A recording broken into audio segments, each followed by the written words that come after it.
जय सिया राम, हरिओम। अभी अभी क्या है कि अनुराधा पोडवाल सशक्त सिंगर हैं और चार दशकों से वो गा रही हैं, लेकिन उनसे एक सीता माता का गीत गवाया गया है और इसका अद्भुत अनुभव उन्होंने भी किया है। इसके जो लेखक हैं वो इंजीनियर शिशिर कुमार झा।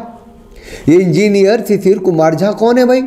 ये हैं अखिल भारतीय मिथिला राज्य संघर्ष समिति के राष्ट्रीय प्रवक्ता और इसका युवा निर्देशक, संगीत निर्देशक बहुत ही युवा हैं, सुनील पवन। एक युवा सुनील पवन जैसा बहुत ही संगीत को बहुत गहराई से जानने, सुनने, समझने वाले जो मिथिलांचल के धरोहर हैं संगीत के क्षेत्र में, उन्होंने इस संगीतबद्ध किया है। अनुराधा पोडवाल जी को ले आए हैं, उनसे गवाया है और हाँ, इसको A1 फिल्म्स और मिशन मिथिला फाउंडेशन ने मिलकर बनाया है।